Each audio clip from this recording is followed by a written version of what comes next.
Ladies and gentlemen, welcome to the first Carolina Wrestling Channel event review. My name is Cole McAbee, and we are going to be discussing the debut of Community Championship Wrestling that held their first event on December the 7th in Roebuck, South Carolina. The event kicked off with ring announcer Matty G introducing Jacob Armachain to the ring, so that way they could discuss their excitement for being part of the very first Community Championship Wrestling event. However, they were quickly interrupted by Jacob Armachain's opponent for the evening, Loaded Guns, Ken Magnum. Magnum came out to berate the crowd along with Matty G before turning his attention to Jacob in regards to the upcoming match. After Ken trashed Jacob verbally and consistently was poking him in the chest, calling him a chump, Jacob shut Ken down with a slap across the face, only for Magnum would go in to retaliate against young Armachain, only to be caught with an enziguri, which Magnum would retreat, vowing to finish this fight in the main event. Both men setting the tone for what's to come later in the evening, but now let's go ahead and get with the official first matchup of Holiday Clash. The opening contest of Holiday Clash would start with the impressive Peterbilt taking on the newcomer Quan Anderson, a Gardner-Webb University graduate. The match starts off with a lockup as Peterbilt takes over the left arm of Quan, only for Quan Anderson to reverse out and putting the hold on to Peterbilt. After a brief moment of punishment from Peterbilt, he sends Quan crashing into the corner, missing with a huge shoulder block that allowed Quan to take over the action for just a little bit with a major hip toss, a back elbow, and captures Peterbilt with a headlock. However, Peter would reverse out, getting a headlock of his own, Quan fighting him to the ropes to shoot him off, only to be met with a huge shoulder tackle that sent the newcomer down. Peter hits the ropes only for Quan to show off his impressive athletic prowess with a huge leapfrog over Peterbilt and a nice drop kick that sent the powerhouse down. Quan Anderson would follow this up with an impressive set of gut-wrench suplexes, keeping a hold of Peterbilt, throwing him over, and then deadlifting the 200-pounder up with ease. Not once, not twice, but 3 times. However, the advantage was short-lived after Peterbilt raked the eyes of Quan Anderson and then delivered a forceful vertical suplex that took a lot of steam out of him. After an arrogant pinfall attempt, Peterbilt would continue on the assault by punishing young Quan Anderson with a lot of heavy blows. The assault would go on for a little while until Peterbilt missed a major leg drop, allowing Quan to get back up and mount a comeback against the powerhouse. With a series of clotheslines followed up by a huge scoop slam, then Quan would attempt to put Peterbilt away with a near-perfect fisherman suplex, only for Peterbilt to get the shoulder up before the 3 count. Quan would attempt another big maneuver, only for Peterbilt to get himself free, capture Quan in his signature power slam maneuver, and pick up the 1-2-3 victory and becoming the first winner of Community Championship Wrestling. I'm going to give this match a 3.5 out of 5. I think this was a solid opening matchup, especially for the debut of a new promotion. Both men looked great. They matched very well in the ring.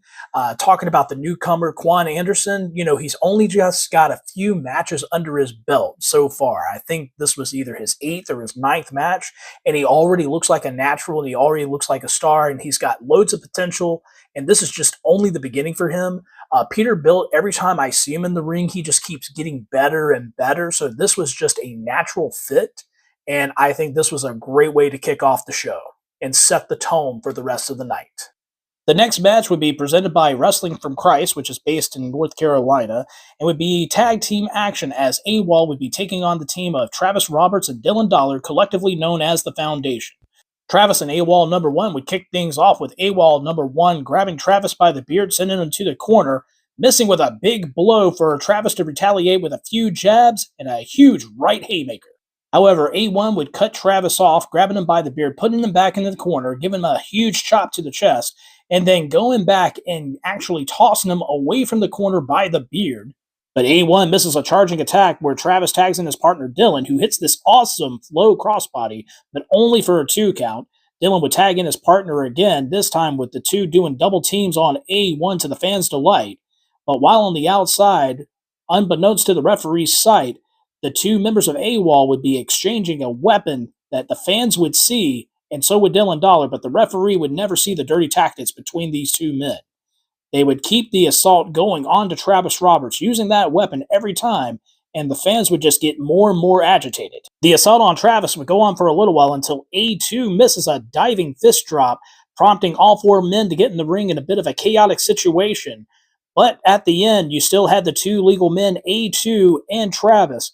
A2 attempts to hit Travis with the weapon. However, he ends up dropping it after a kick to the gut. Travis uses the weapon against A2 to take the advantage, and the referee counts 1, 2, 3, and the Foundation walk away the victors of this tag team matchup. I'm going to give this match a 2.75 out of 5. It was a short, but it was a very entertaining match between these two teams. In fact, this was the match that actually got the fans a little bit more into the show because the very first match, they enjoyed it, and it was a good match, but they kind of sat on their hands a little bit and was a little bit more reserved. But in this one, they really opened up and realized, hey, it's okay to have fun at a wrestling show. AWOL is a tremendous heel tag team that antagonized the fans, and of course, the fans were really giving it to them when they kept using that weapon against Travis Roberts. So they got more and more behind Travis and Dylan, and plus Dylan with that very nice low crossbody, which I think is one of my favorite moves from Dylan. It looks very devastating.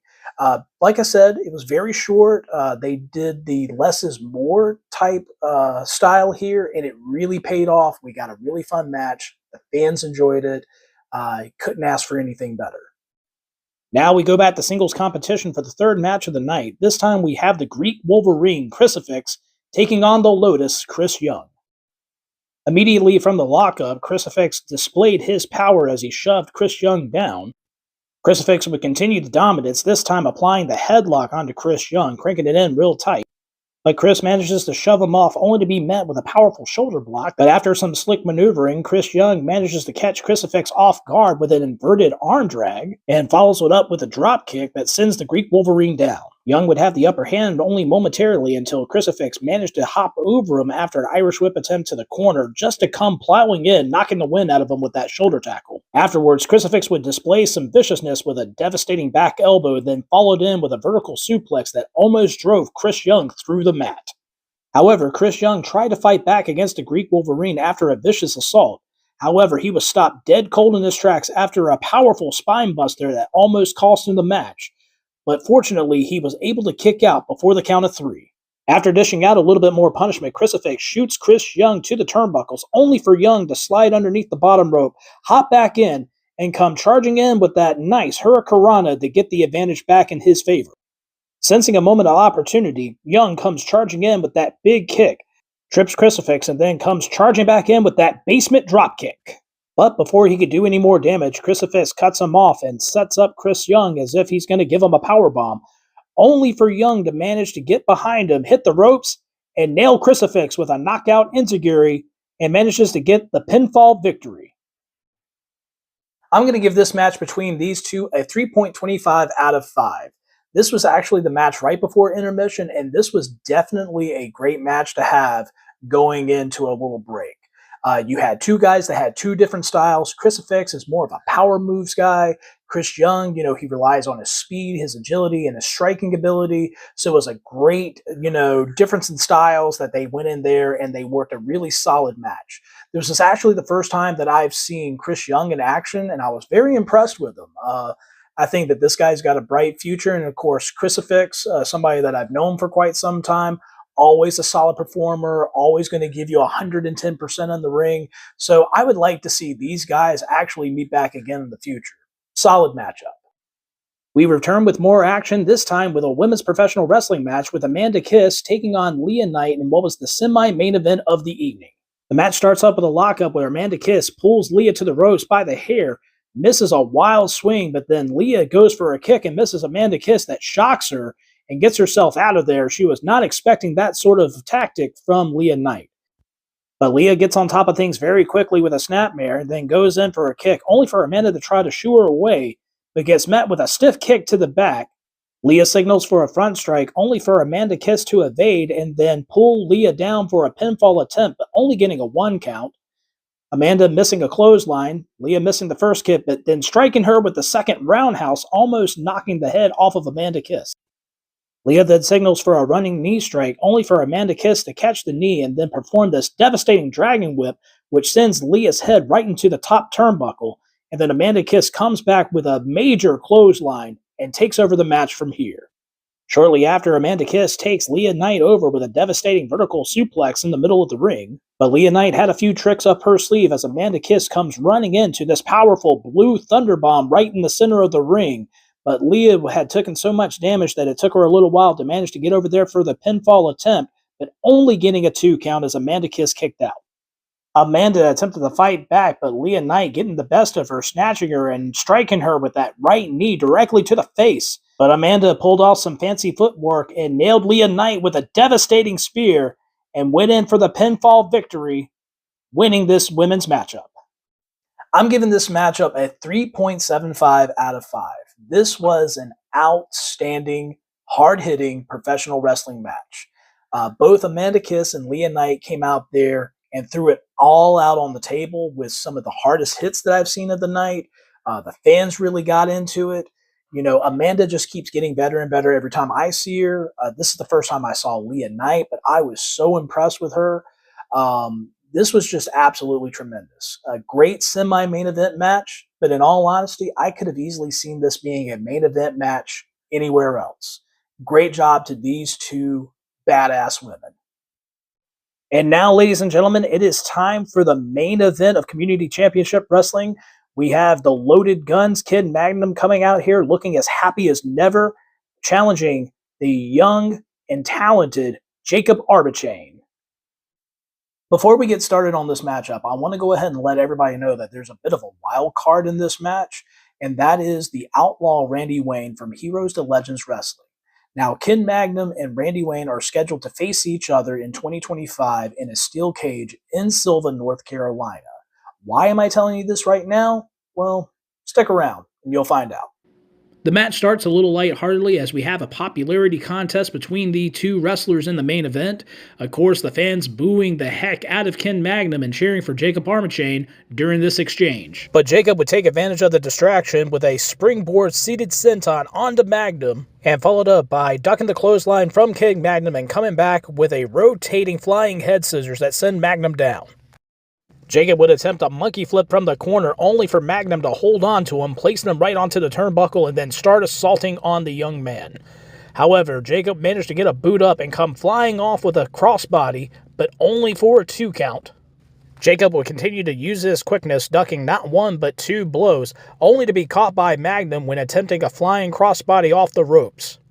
However, not all is lost with Arbichain as he managed to get over the head of Magnum, attempted an O'Connor roll, but drop kicks Magnum as he comes charging in to set him up for a 619 maneuver, only to be caught by the Loaded Guns. Ken Magnum would take advantage of the situation with a catapult maneuver to the top rope that took the fight out of young Arbichain. From this point forward, the ball would be solidly in Ken Magnum's court as he would put the assault onto Jacob in such a harsh manner, taking him to the outside of the ring, giving him shot after shot, putting a lot of damage on the young man, taking him back inside of the ring, delivering a holding vertical suplex. You can see he's got him up there for a few seconds and drops him down hard, and feeling very pleased with himself in the process. At this point, the assault would continue as Ken Magnum slammed him down in the middle of the ring, but misses a huge jumping leg drop that shattered the spine of Ken Magnum and given Jacob Arbichain a little bit of time to recuperate from the punishment that he took. Jacob attempts a cradle pin here, but only for a 2 count, only for Ken Magnum to get back up and take him down with a vicious clothesline. It would be at this point that Ken Magnum would take notice at the outlaw Randy Wayne, who's taunting him from the ringside seats. But Ken would go back to the assault onto Arbichain, trying to attempt something huge as Arbichain is holding on to that middle rope, transitions to another pinfall attempt, once again only getting a 2 count and then eating the big boot from the Loaded Guns Ken Magnum. But Magnum would then get distracted by Outlaw Randy Wayne's taunting and decide to have a face-to-face confrontation. After a few heated words at ringside, the manager of Ken Magnum would make an appearance in just a short moment and then start talking a little bit of trash to the wife of the Outlaw, prompting the police officer that was on duty to this event to split them up.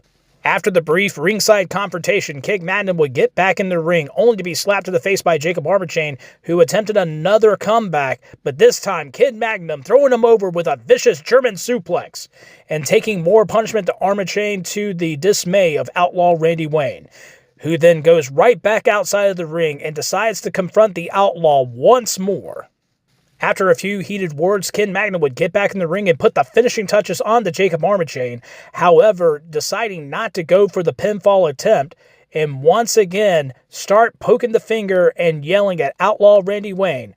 This distraction proved to be fruitless as Jacob Armor chain managed to get a quick roll-up and managing to get the 1-2-3 victory over Loaded Guns Ken Magnum. I'm giving this main event matchup a 4.25 out of 5. This was indeed an exciting, great main event matchup. There was never a dull moment. You have Ken Magnum, who was probably one of the best heels in the Carolinas, going against an extremely talented underdog in Jacob Armachain. Plus, you got that little side story there where you have the outlaw Randy Wayne and his wife being in the audience, and then Ken Magnum's own valet, Miss Exotic, getting involved unexpectedly. And the fans over there were kind of feeling like that there might be a fight going on just on the other side of the barricade. But of course, everything stayed in the ring. Of course, Ken Magnum, a force to be reckoned with. Jacob Armachain, who's got a lot of heart and determination, and despite every single bit of the beating that he received from Ken Magnum, he came out on top with the victory, and the fans in Roebuck, South Carolina absolutely loved it. Well, ladies and gentlemen, that is the end of this review for Community Championship Wrestling's debut event, Holiday Clash. From start to finish, it was an overall great show. It started with a great matchup, ended with a fantastic main event, all the matches right there in the middle. You had a combination of different things, from the tag team match being a short, entertaining matchup that the fans really got into. That women's matchup was so hard-hitting and everything, and it was just such a great matchup. Crucifix and Chris Young, difference in styles, made a great dynamic.